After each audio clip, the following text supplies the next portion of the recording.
In Somnis Scalam, the ladder of dreams, and I know a thing or two about ladders, and I know a thing or two about dreams, but who doesn't, right?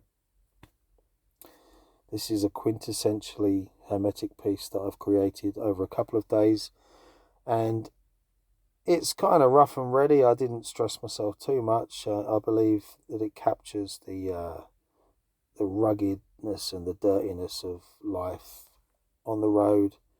You know, up and down the ladder, window cleaning. It's captured the reality of hard work, which I believe serves the piece and makes it,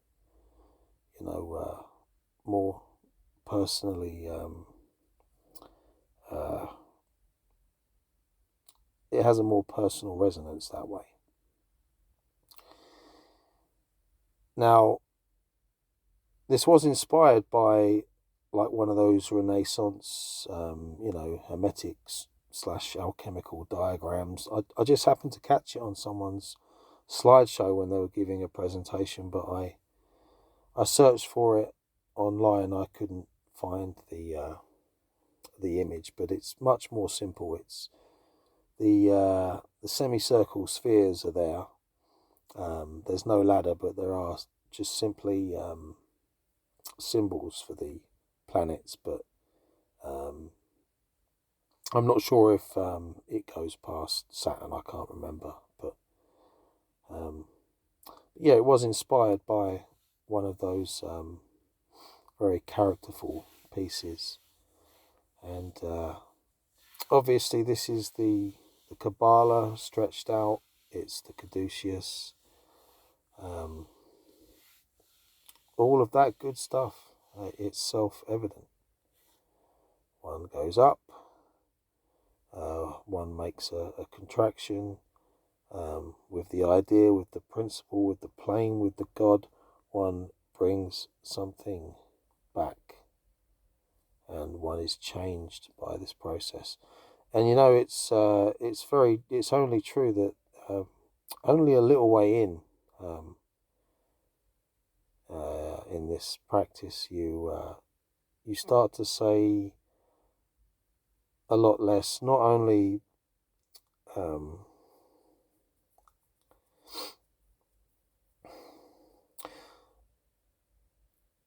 Not only because you feel that you should, and it's tradition. You understand why the word occult came about. This practice, the reality of it protects itself beautifully.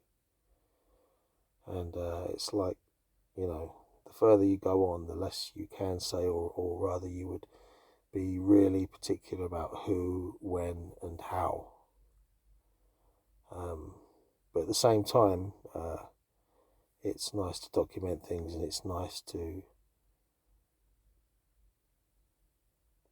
reach a hand down in order to, inspire others, perhaps in the same way that I was inspired by other people's, books and art and all kinds of stuff.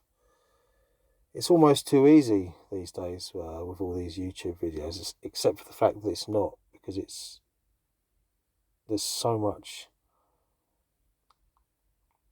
bullshit out there. It's like trying to separate what's real from what's crap or what's superfluous is an absolute nightmare. There is something to be said for just choosing a particular system and sticking to it, obviously with some kind of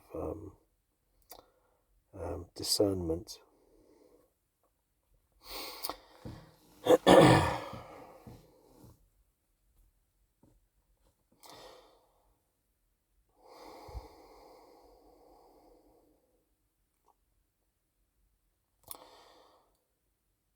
Now, it begins. It begins on the earth plane with the dragon there and the knight, and the symbolism should be fairly obvious in terms of the struggle for self mastery, especially when the dragon represents the elemental forces. There is abyss and underworld hinted at below, and who knows the mysteries that the Godhead conceals. One thing I will say is that I know, not only through opinion but through experience, that this is the correct order that the Trithemius system should be carried out in. Now, I haven't read the works of Trithemius firsthand,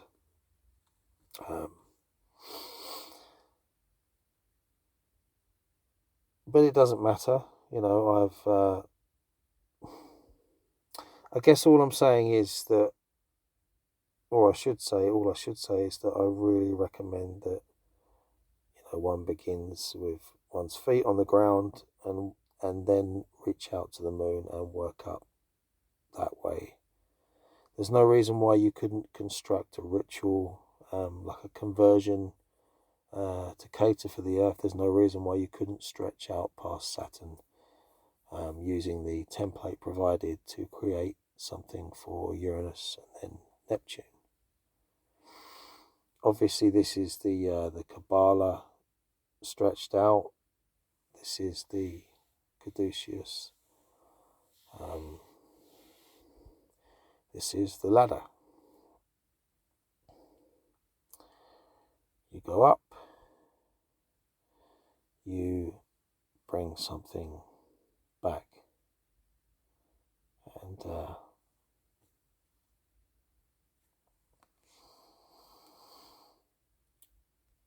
I think that's enough on that, and thank you very much for viewing my art, and I hope that you get something out of it, and